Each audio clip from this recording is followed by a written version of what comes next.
Hello. Has anybody seen my gimp dog? Answers to the name of Ian. Anyway, I'm wild, Rose Wild. I'm dyslexic, short-term memory problem, sequencing problem, a 20% processing problem. That's why I'm reading this. But the good news is I've got letters after my name now. EUPD, emotionally unstable personality disorder. But first of all, I want to talk about schizophrenia. No, I don't. Yes, I do. No, I don't. Now, I used to think schizophrenia was just about hearing voices, but it's not. There's a whole new world out there of invisible people, places, and adventures. And I got the lot. But I'll tell you what happened to me. You see, I was sat in my house minding my own business during COVID lockdown, and I'd fallen out with everyone.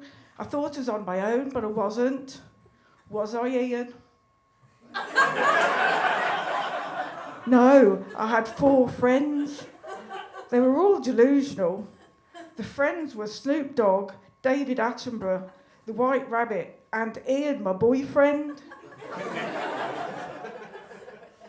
We were having a tea party. Everybody was invited. Well, everybody apart from Boris Johnson, because he never invited me to his parties. When somebody started poking me in the ribs, it wasn't Ian, because Ian doesn't poke me there. He pokes me everywhere else. Like at the supermarket.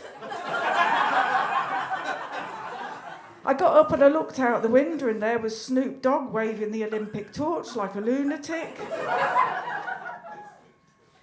Ian told me I had to follow him, so I followed him up the garden path, then the yellow brick road.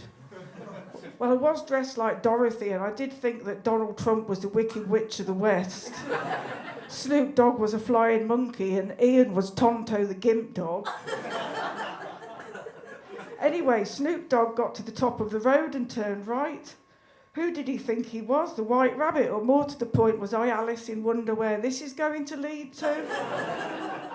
I'm not going down any large glory holes. I'll send Ian, he'll go. He never says no, do you, dear? Then Snoop Dogg took me across a field. It wasn't a quantum field. It was just a normal field. I even tried clicking my heels together. But that didn't work, did it, dear?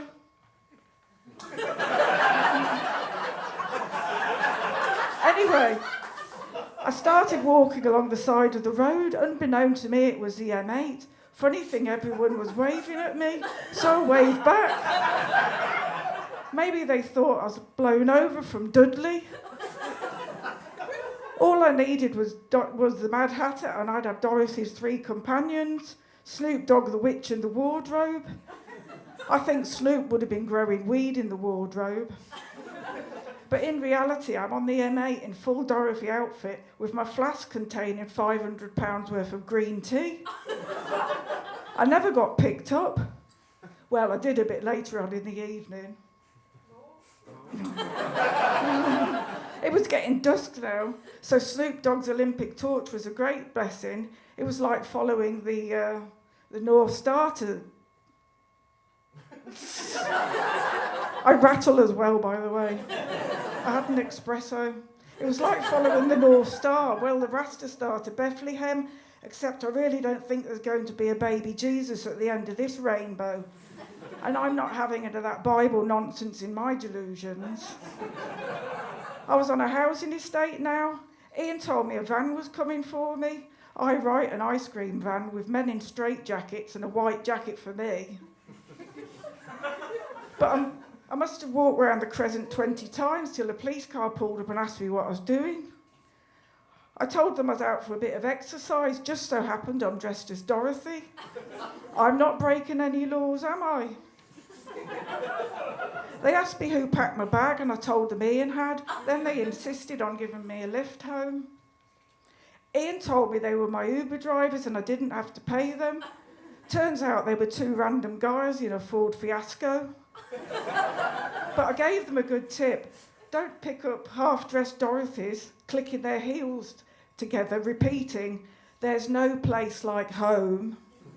Well, via Ward 1 maybe. I've been Rose Wild, thank you so much.